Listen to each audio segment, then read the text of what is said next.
3장 가정 리더십을 향한 존중. 내 아버지와 어머니를 공경하라. 이것은 약속 있는 첫 계명이니 이로써 내가 잘되고 땅에서 장수하리라. 부모를 존중하는 것은 제안이나 권고가 아닌 계명이다. 그리고 계명을 지키는 것은 하나님을 사랑하는 마음이 우리 안에 참으로 거한다는 증거다. 예수님은 나의 계명을 지키는 자라야 나를 사랑하는 자니 라고 말씀하신다. 사도 요한도 또 사랑은 이것이니 우리가 그 계명을 따라 행하는 것이요 라고 분명히 말한다. 예수 그리스도를 주님으로 영접했으면 우리는 이미 변화된 존재다. 이전에 존재하던 사람은 더 이상 살지 않는다. 우리는 새로운 피조물이다. 마음은 새로워졌고 하나님을 경외하고 사랑하는 마음이 우리 안에 거한다. 우리의 갈망은 이제 하나님을 향한다.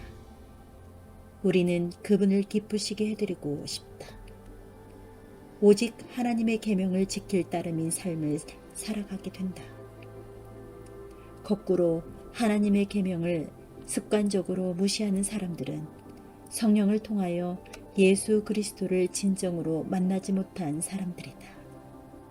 그들은 기독교를 고백할지라도 삶을 보면 그 본성을 금세 알 수 있다. 하나님의 계명을 가볍게 여긴다는 것은 그들에게는 그분의 마음이 없다는 것이다. 요한은 그를 아노라 하고 그의 계명을 지키지 아니하는 자는 거짓말하는 자요 진리가 그 속에 있지 아니하되 라고 했다. 그 사람은 하나님의 자녀가 아닌 미혹된 자다. 스스로는 구원받았다 생각할지 모르지만 실제는 아닐 것이다. 부모를 존중한다면 그들과 대화할 때 존경과 사랑의 눈으로 바라볼 것이다. 존중이 행동과 말은 물론 생각으로도 나타날 수 있지만 모든 참된 존중은 마음에서 비롯된다는 것을 잊지 말라. 그러므로 평소 부모에게 건방지거나 경망스럽거나 불손하게 말한다면 자신이 부모를 참으로 존중하지 않는다는 증거다. 마음에 가득한 것을 입으로 말하기 때문이다. 경멸하는 마음은 말하는 투나 질색하는 표정, 일을 시켜도 꾸물거리는 태도, 불평 따위 등의 모습으로 행동에 나타난다. 안타깝게도 오늘날 많은 젊은이들이 부모를 함부로 대한다. 인기 있는 가족 영화임에도 불구하고 우리 아이들에게 보도록 허용할 수 없는 것들이 많다. 그 가운데에는 등급도 모든 연령 입장 가해다. 믿을 만한 영화사들이 제작한 것들도 있다. 의당 안전하다고 생각할 만한 영화들이다. 줄거리도 되게 감동적이다. 그러나 자녀들이 부모에게 말하는 방식은 전혀 다르다. 그들은 자기 아버지나 어머니를 멍청하거나 세태에 무지하다고 생각하면서 부모의 지시를 노골적으로 무시한다. 영화는 자녀들이 부모를 멸시했음에도 불구하고 결국 영웅이 되거나 자기 마음의 소원을 이루는 것으로 끝난다. 그의 부모를 경홀히 여기는 자는 저주를 받을 것이라 할 것이요 모든 백성은 아멘 할지니라. 저주받는다는 말이 얼마나 강한 말인지 아는가. 하나님께 저주받는 것은 아주 심각한 일이다. 경멸한다는 것은 흔하거나 평범하거나 천하게 취급한다는 뜻이다. 그것이 더 강해지면 수치스럽게 대하거나 모욕한다는 뜻이 된다. 상처 입은 가정. 사람이 부모를 경멸하여 자기 삶의 저주를 부른 예가 성경에 많이 나온다. 그 가운데 노아의 둘째 아들 함의 예를 보자. 홍수 위에 노아는 농사를 지었다. 하룻밤은 노아가 술에 취했다. 왜 그랬을까? 아마 우울증과 싸우는지도 모른다. 세상에 남은 아버지라고는 자기밖에 없었으니 말이다. 아니면 재건의 압박감을 덜려고 했는지도 모른다. 어느 경우든 그는 분명히 무거운 압박감을 해소하고 싶었을 것이다. 하지만 방법이 잘못되었다. 일단 술에 취하자 그는 자기 천막으로 비틀거리며 들어가 옷을 모조리 벗고는 그대로 누워버렸다. 함은 아버지의 천막에 들어갔다가 아버지가 알몸으로 누워있는 것을 보고는 밖으로 나와 샘과 야벳에게 웃으며 마구 떠벌렸다. 함이 낄낄거리며 비운 눈으로 말하는 모습이 눈에 선하다. 형, 믿어지지 않겠지만 아버지가 술이 떡이 돼서 헐라당 벗고 있어. 가서 한번 봐. 하지만 그 이야기를 들은 샘과 야벳은 전혀 다른 반응을 보였다. 그들은 옷을 집어 어깨 위로 들고 천막에 뒷걸음쳐 들어가서 노아의 알몸을 덮었다. 그들은 아버지의 수치를 보지 않으려 했다. 이튿날 아침 일어난 노아는 함이 한 일을 알게 되었다. 이에 이르되 가나안은 저주를 받아 그의 형제의 종들의 종이 되기를 원하노라 하고 또 이르되 셈의 하나님 여호와를 찬송하리로다. 가나안은 셈의 종이 되고 하나님의 야벳을 장대하게 하사 셈의 장막에 거하게 하시고 가나안은 그의 종이 되게 하시기를 원하노라 하였더라. 노아의 입에서 나온 이 예언적인 말은 여러 세대에 걸쳐 그대로 실현된다. 함의 후손인 가나안 족속들은 저주를 받았고 결국 하나님의 명령으로 이스라엘 자손에게 점령당했다. 함은 아버지를 경멸하여 자기 삶과 후손에게 저주를 불렀다. 한 가지 흥미로운 것은 함의 행동은 그에게 혹독한 대가를 불렀지만 노아가 술 취했기 때문에 치러야 할 대가는 성경 어디에도 기록이 없다는 것이다. 사실 히브리서 11장에 보면 하나님은 족장들을 자랑하신다. 노아도 그 가운데 하나다. 그는 죄를 회개하고 용서받은 것이 분명하다. 그러나 같은 장에 함에 대한 이야기는 없다. 사실 다시는 성경에 그의 이름이 긍정적인 의미로 언급되지 않는다. 노아의 도덕적 실패가 새 아들이 품은 존중을 시험하는 상황이 된 것이다. 또 하나 눈여겨보아야 할 아주 흥미로운 대목은 함의 보고가 옳았다는 것이다. 그의 아버지는 술 취했고 옷을 벗었다. 그러나 함은 원리에서 틀렸다. 논리로는 그의 행동이 정당화된다. 그는 본대로 말했을 뿐이다. 그러나 존중과 하나님 나라의 원리는 다르게 말한다. 분명 노아의 행동은 경건하지 못했으나 그것은 하나님이 다루실 일이지 아들이 다룰 일은 절대 아니었다. 자기 아버지를 경멸한 또 다른 사람은 르우벤이다. 그는 야곱의 맏아들이었고 어머니는 레아였다. 르우벤은 자기 아버지의 첩 빌하와 동침함으로 아버지를 경멸했다. 그러나 이 일에는 단지 아버지의 여인과 성관계를 한 것 이상이 개입되어 있다. 야곱의 두 정신란에는 레아와 라헬이었다. 둘은 자매간이었고 빌하는 라헬의 여종이었다. 라헬과 레아는 서로 경쟁했다. 야곱이 라헬을 편애한 탓에 경쟁심에 불이 붙어 날로 심해졌다. 야곱은 결혼 초부터 라헬을 편애하여 라헬이 죽을 때까지 계속했다. 하나님은 남편에게 사랑받지 못하는 레아를 보시고 그 태를 열어주셨고 그래서 레아는 임신하여 르우벤을 낳았다. 르우벤을 낳고서 그녀가 보인 반응은 이랬다.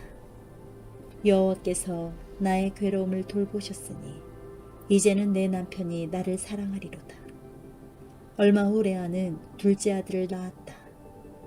아이가 태어나자 레아는 여호와께서 내가 사랑받지 못함을 들으셨으므로 내게 이 아들도 주셨도다 하고 그의 이름을 시므온이라 하였다. 레아는 또 셋째 아들을 낳았다. 출산 후의 반응을 보면 점점 깊어가는 레아의 절박한 심정을 알 수 있다. 내가 그에게 새 아들을 낳았으니 내 남편이 지금부터 나와 연합하리로다 하고 그의 이름을 레위라 하였으며, 언니는 형통하는데 자기는 임신하지 못함을 본 라헬은 레아의 우위를 꺾어 놓으려고 수를 썼다. 자기 여종을 야곱에게 주기로 한 것이다. 그래서 라헬은 내 여종 비라에게로 들어가라. 그가 아들을 낳아 내 무릎에 두리니 그러면 나도 그로 말미암아 자식을 얻겠노라고 말했다. 드디어 아들이 태어나자 라헬은 내가 언니와 크게 경쟁하여 이겼다고 했다.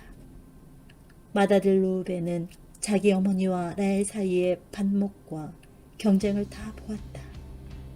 장성한 루벤은 아버지에게 무시당하며 괴로워하는 어머니를 보며 마음이 아팠다. 그래서 루벤은 어머니를 위해 들에 나가 합 한 채를 구해 어머니에게 주었다. 그것을 시기한 라헬은 합 한 채를 받는 대가로 레아에게 하룻밤 야곱과 동침하게 해주었다. 그날 밤 야곱이 들에서 돌아오자 레아가 맞으며 말했다. 내게로 들어오라. 내가 내 아들의 합한 채로 당신을 삼으라.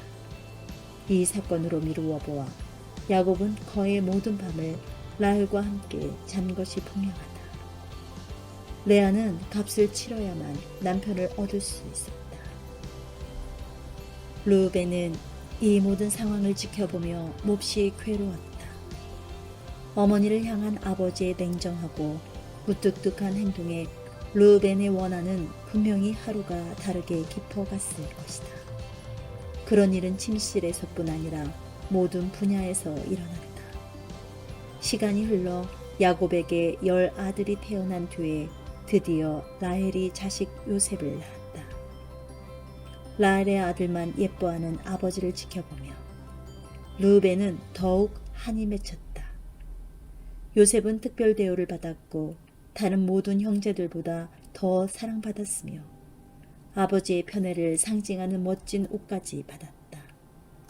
그들 일가족이 레아와 라헬의 아버지 라반을 피해 달아나자 에서가 400명을 거느리고 그들을 맞으러 오고 있다는 말이 전해졌다. 야곱은 형의 장자권을 훔친 자기를 죽이겠다던 형의 맹세를 익히 기억하고 있었기에 두려움에 사로잡혔다.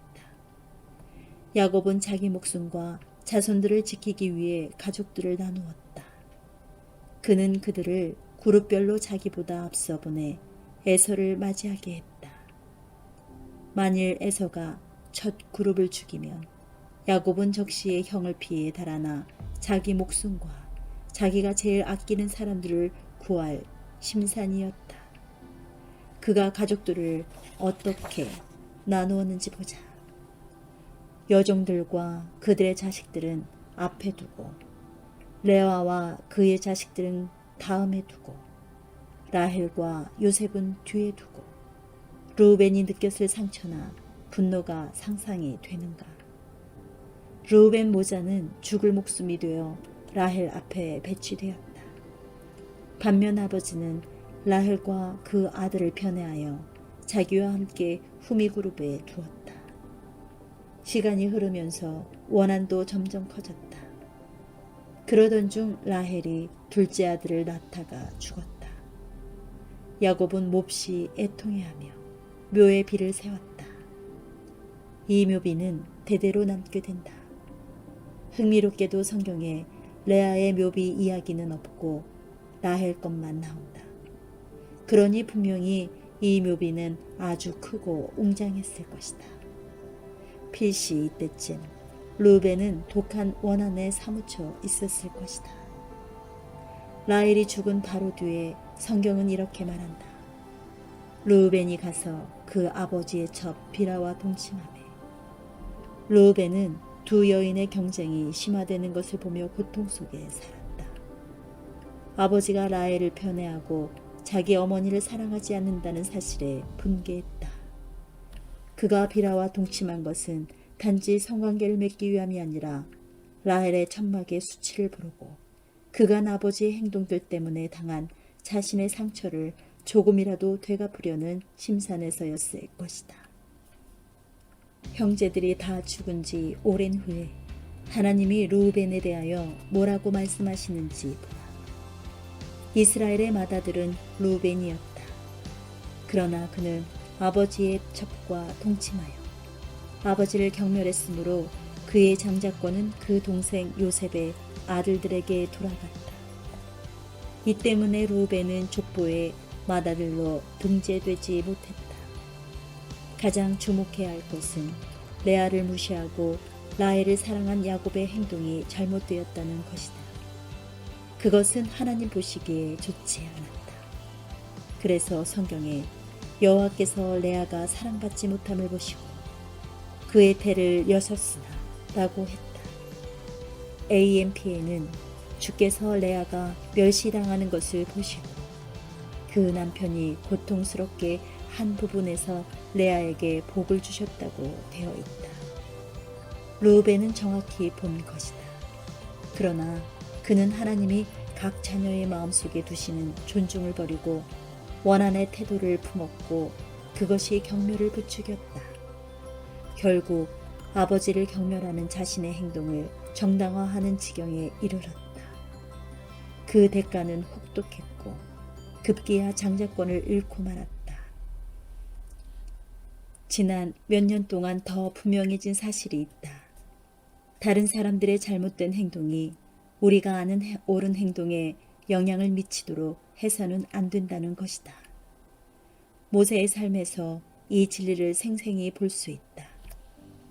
야곱처럼 이스라엘 자손들도 하나님을 기쁘시게 하지 않는 행동으로 일관했다. 야곱의 경우는 아내를 멸시하는 것이었고 그들의 경우는 끊임없는 불평이었다. 르우벤처럼 모세도 그들의 잘못된 행동으로 고생했다.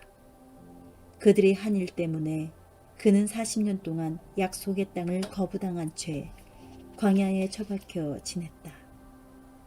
이제 그들은 물이 없다고 또 불평하고 있었다. 그래서 하나님은 모세에게 명하시기를 바위에게 명하면 거기서 물이 나올 거라고 하셨다. 그러나 이때쯤 모세는 그들의 행동에 아주 질려버려서 이스라엘 백성을 모아놓고 호통을 쳤다. 반역한 너희여 들으라. 우리가 너희를 위하여 이 반석에서 물을 내랴 하고 모세가 그의 손을 들어 그의 지팡이로 반석을 2번 치니 이 행동 때문에 모세는 백성을 약속의 땅으로 데리고 들어가는 특권을 박탈당했다. 먼 훗날 시편 기자가 뭐라고 썼는지 보라. 그들이 또 무리바 물에서 여호와를 노하시게 하였으므로 그들 때문에 재난이 모세에게 이르렀나니 이는 그들의 그의 뜻을 거역함으로 말미암아 모세가 그의 입술로 망령되이 말하였음이로다. 그들의 못된 행동이 모세에게 영향을 미쳤다. 그래서 그는 하나님의 말씀에 어긋나게 행동했고 그 대가는 혹독했다. 내 성경책에 이 구절 옆에 이렇게 써놓았다. 자신의 잘못을 남 탓으로 돌릴 수 없다. 르우벤의 어머니를 향한 아버지의 행동은 존중받을 만하지 못했다. 그렇다고 아버지를 경멸하는 르우벤의 태도와 행동을 그것으로 정당화할 수는 없다.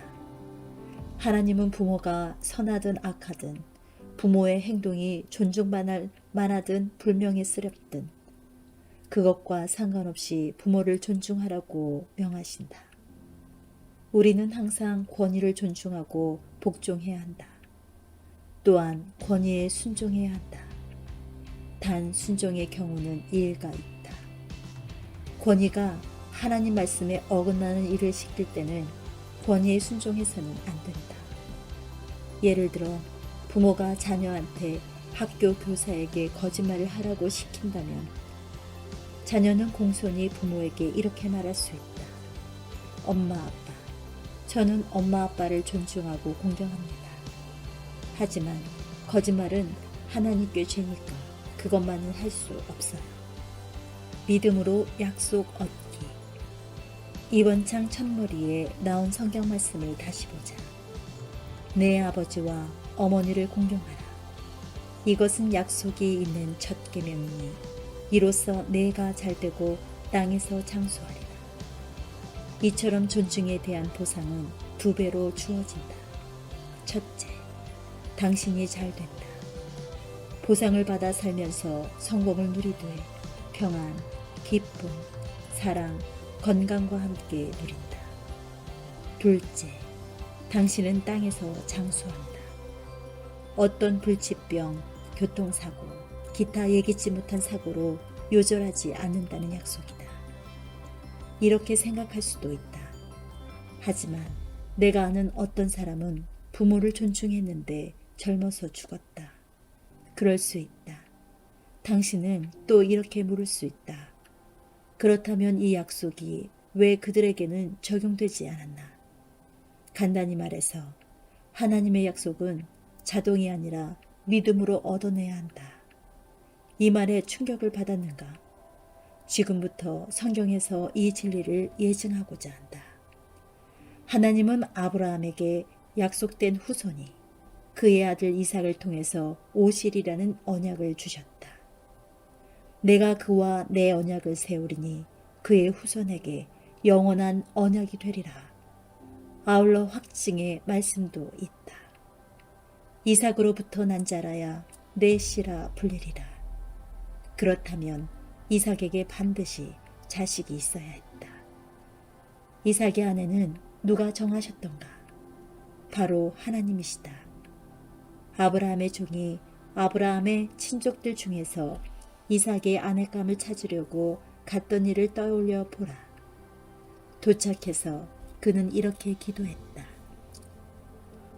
우리 주인 아브라함의 하나님 여호와여, 원하건대 오늘 나에게 순조롭게 만나게 하사 내 주인 아브라함에게 은혜를 베푸시옵소서. 성중 사람의 딸들이 물 기르러 나오겠사오니 내가 우물 곁에 서 있다가 한 소녀에게 이르기를 청하건대 너는 물동이를 기울여 나로 마시게 하라 하리니 그의 대답이 마시라. 내가 당신의 낙타에게도 마시게 하리라 하면 그는 주께서 주의 종 이삭을 위하여 정하신 자라. 아주 구체적인 기도였다. 우연히 이루어질 확률은 거의 없었다. 낙타는 물을 엄청나게 많이 마신다. 하나님의 감화가 아니고서는 초면에 그렇게 많은 물을 길어줄 사람은 거의 없다. 아브라함의 종은 확실히 알아야 했고 그래서 기도 제목을 정확하고 어렵게 만들었다. 이렇게 행하는 사람은 하나님이 정하신 자라고 한 그의 말도 잘 보라. 다시 말해서 그 여자는 곧 하나님이 뽑으신 이삭의 아내였다. 그가 기도를 다 마치기도 전에 아브라함의 친족의 딸 리브가가 어깨에 물동이를 이고 왔다. 아브라함의 종은 얼른 가서 그녀에게 부탁했다. 청하건대 내 물동이의 물을 내게 조금 마시게 하라. 그는 낙타 이야기는 꺼내지도 않고 그저 하나님께 기도한 대로만 부탁했다. 여자는 흔쾌히 응하여 그에게 물을 주었다. 그 다음에 벌어진 일을 잘 보라. 마시게 하기를 다하고 이르되 당신의 낙타를 위하여서도 물을 길어 그것들도 배불리 마시게 하리이다. 아브라함의 종이 기도한 그대로였다. 그는 깜짝 놀랐고 좋아서 어쩔 줄 몰랐다. 기도가 빨리 응답되어 기뻤던 것이다. 그러나 일은 아직 끝나지 않았다. 하나님의 이삭의 아내를 정하셨음을 확증해주는 마지막 다리를 건너야 했다. 그녀의 가족들이 생전 처음 보는 남자를 따라 영영 낯선 땅으로 그녀를 보낼 것인가? 아브라함의 종이 리브가의 가족들에게 사연을 알리자 집안 남자들은 대답했다. 이 일이 여호와께로 말미암았으니 우리는 가부를 말할 수 없노라.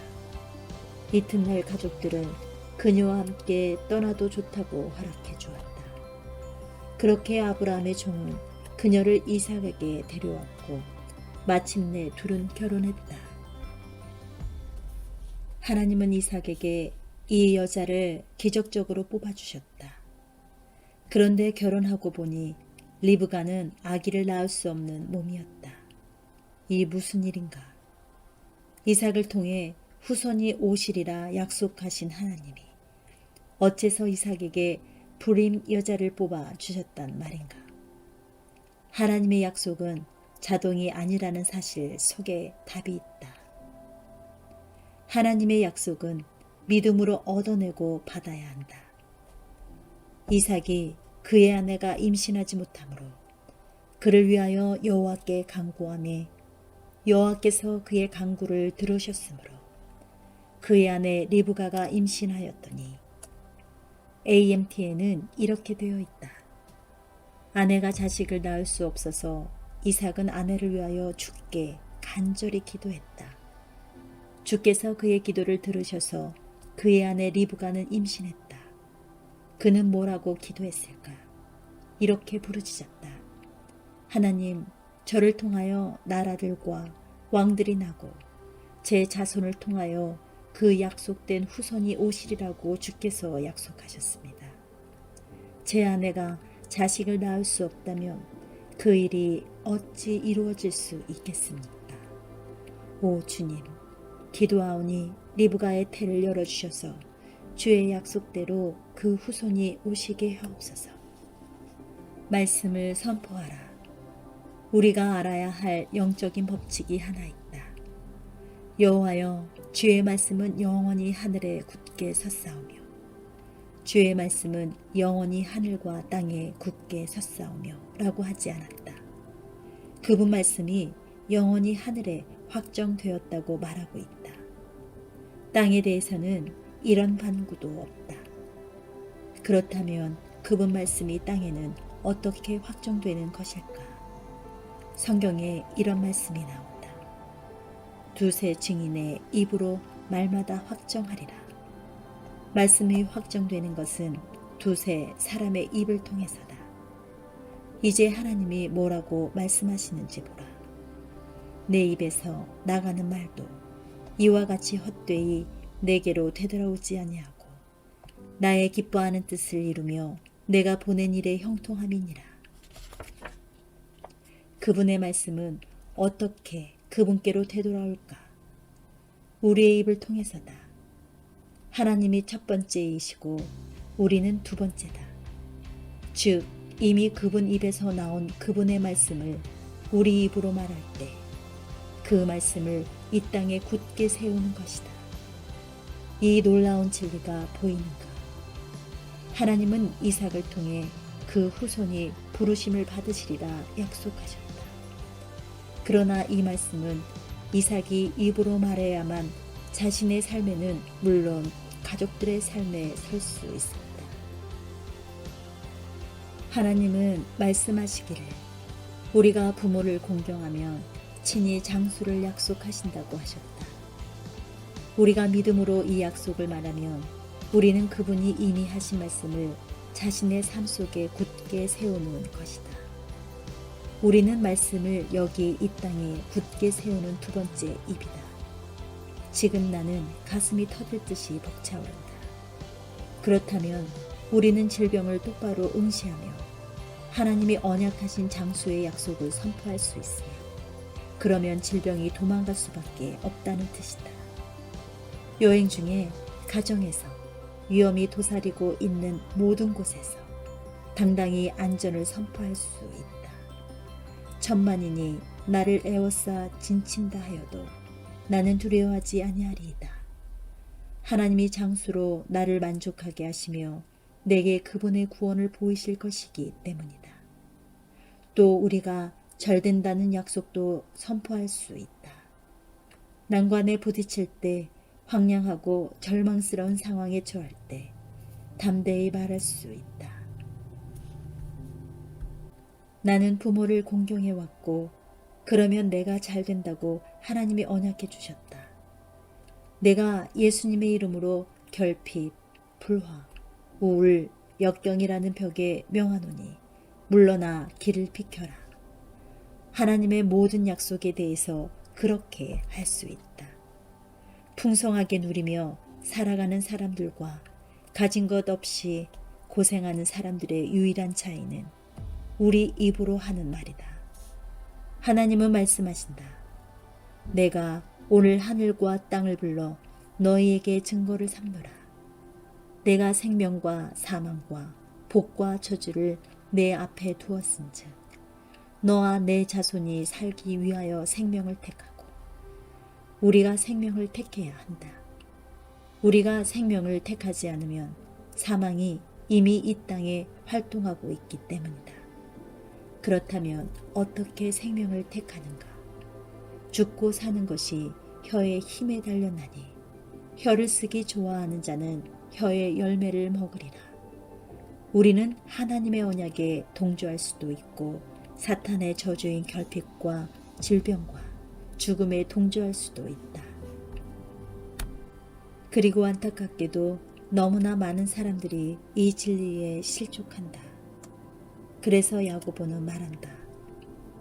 우리가 다 실수가 많으니 만일 말에 실수가 없는 자라면 곧 온전한 사람이라. 능히 온몸도 굴레 씌우리라. 우리가 말들의 입에 재가 물리는 것은 우리에게 순종하게 하려고 그 온몸을 제어하는 것이라. 이와 같이 혀도 작은 지체로 돼 큰 것을 자랑하도다. 보라, 얼마나 작은 불이 얼마나 많은 나무를 태우는가. 작은 붓이 하나가 온 숲을 다 태울 수 있다.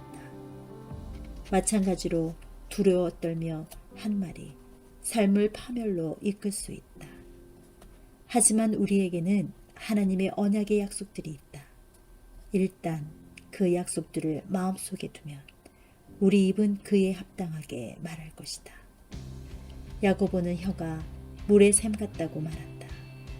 한 샘에서 동시에 맑은 물과 쓴물이 함께 나올 수는 없다. 열쇠는 샘이 아니라 땅, 곧 물의 근원이다. 마찬가지로 열쇠는 혀가 아니라 근원, 곧 우리 마음속에 된 것이다. 그래서 예수님은 마음에 가득한 것을 입으로 말함이니라 고 하셨다. 하나님은 우리가 부모를 공경하면 잘 되고 장수하리라고 말씀하신다. 이 글을 읽는 지금 성령께서 이 진리를 당신 마음속에 심고 계신다. 그래서 당신은 지금부터 그에 합당하게 말할 것이다. 하나님을 믿는 믿음의 기초를 다른 사람들의 경험에 두지 말고 하나님의 순전한 말씀에 두라. 나는 내가 요절하지 않을 것을 안다. 이 약속이 내 마음속 깊이 뿌리를 내렸고 하나님은 반드시 그분의 말씀대로 행하시기 때문이다. 아내의 소명. 아내의 역할에 관해서 성경은 이렇게 말한다. 아내도 자기 남편을 존경하라. 남편은 가정의 머리다. 이것은 남성 우월주의자들이 만들어낸 것이 아니라 하나님의 생각이다.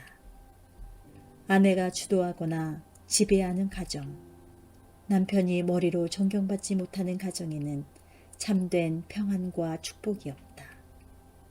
반대로 하나님의 여자가 자기 남편을 가정의 지도자로 존중하면 그녀는 보상을 받는다. 보상은 남편한테서 직접 올 수도 있지만 때로는 다른 길들로 올 수도 있다. 최근에 유럽의 아주 큰 교회에서 사역하고 있었는데 그때 한 여자가 내게 말했다. 목사님, 저는 목사님 덕분에 이 교회에 있답니다. 내가 어리둥절해하자 그녀가 사연을 들려주었다. 몇 년 전에 그 교회는 지도자가 바뀌었다. 그녀와 남편은 멀리서 그 교회에 다니고 있던 터라 집 근처 다른 교회에 가볼 좋은 기회다 싶었다. 몇 군데 가보니 동네에 북은 한 작은 교회가 마음에 들었다. 그러나 남편 생각은 본 교회로 돌아가는 게 옳은 듯했다. 그녀는 마지못해 이렇게 했지만 주일 저녁에는 다시 그 작은 교회에 계속 나갔다. 그녀는 그 작은 교회에 점점 더 애착을 느꼈고 활동도 늘렸다. 그러던 어느 날 작은 교회 지도자들이 그녀에게 도전했다. 당신은 언제쯤 남편에게 맞서서 하나님의 인도에 순종하여 우리 교회로 옮겨야 한다고 말할 겁니까?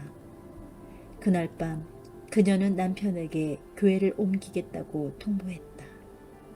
그리고 남편이 계속 본 교회에 다니더라도 자기는 떠나겠다고 말하려고 본 교회 목사와 만날 약속을 정했다. 만나기 전날 밤 그녀는 권위에 복종하는 것이 얼마나 중요한가를 다룬 내 책 순종을 읽었다. 목사님, 밤을 꼬박 새워 그 책을 읽었습니다.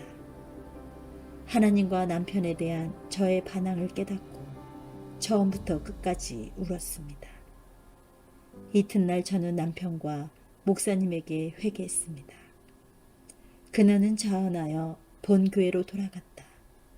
몇 달 후에 목사 부인이 그녀에게 교회의 한 여성도를 소개해 주었다. 알고 보니 그들은 둘 다 벤처 사업에 대한 비슷한 비전이 있었고 얼마 안 있어 함께 사업을 시작했다. 현재 그들은 크게 성공하여 사업 수입의 상당량을 하나님 나라에 바치고 있다. 목사님, 제가 다른 교회로 떠났더라면 저는 결국 남편을 떠났을 것이고 제 인생을 향한 사업의 소명에도 절대 들어서지 못했을 겁니다. 그녀가 또 하는 말이 지도자들이 그녀에게 남편의 리더십을 무시하라고 설득했던 그 작은 교회는 더 이상 존재하지 않는다고 했다. 그녀는 남편을 존중했고 그 결과 보호와 보상을 둘 다 누렸다. 사도 베드로도 바울과 마찬가지로 이렇게 썼다. 아내들아, 이와 같이 자기 남편에게 순종하라. 이는 혹 말씀을 순종하지 않는 자라도 말로 말미암지 않고 그 아내의 행실로 말미암아 구원을 받게 하려 함이니 너희의 두려워하며 정결한 행실을 봄이라. 남편을 구원하고 싶다면 설교하거나 가르치려 들지 말고 언제나 그를 존중하는 태도를 보이라. 아내의 이런 행실 덕분에 많은 남편들이 죽게 돌아왔다. 1900년대 초반 유럽에서 하나님의 가장 위대한 사람 가운데 하나였던 스미스 위글스워스가 좋은 예다. 위글스워스는 배관업자였는데 그는 기독교라면 질색을 했다. 반면 그의 아내 폴리는 아주 독실한 신자였다. 하나님을 향한 그녀의 열정은 갈수록 더 깊어졌고 그녀가 헌신할수록 남편은 더 눈에 띄게 해이해졌다. 그는 아내가 옆에 있기만 해도 짜증을 부렸다. 그는 아내의 신앙을 지독히 박해했고 교회에 다니지 말라고 딱 잘라 말했다. 하지만 하나님의 뜻에 어긋난 것이었으므로 그녀는 그 명령에 따르지 않았다. 주일 저녁에는 남편의 식사를 준비해 놓고 교회에 갔다. 그런데 어느 밤 평소보다 좀 늦게 집에 돌아왔다. 남편이 화를 내며 엄포를 놓았다. 나는 이 집 주인이요. 이렇게 늦은 시간에 집에 들어오는 걸 용납하지 않겠소. 폴리는 조용히 대답했다. 저의 남편이야 물론 당신이지만 저의 주인은 그리스도인이십니다. 이 말에 위글스워스는 불같이 화를 내며 아내를 밖으로 내쫓고는 문을 잠가버렸다. 하지만 결과적으로 남편은 존중하지만 하나님께 순종해야 한다는 폴리의 결의는 남편에게 지대한 영향을 미쳤다. 결국 그는 잘못을 깨닫고 완전히 항복하여 예수 그리스도를 섬겼다. 그가 한 일은 오늘날까지도 회자되며 칭송받고 있다. 그의 사역을 통하여 많은 사람들이 구원받고 병고침을 얻었고 죽은 자가 살아나기까지 했다. 그의 사역에 영향을 입은 무수히 많은 사람들 때문에 그리스도의 심판대에서 폴리의 보상은 엄청났다.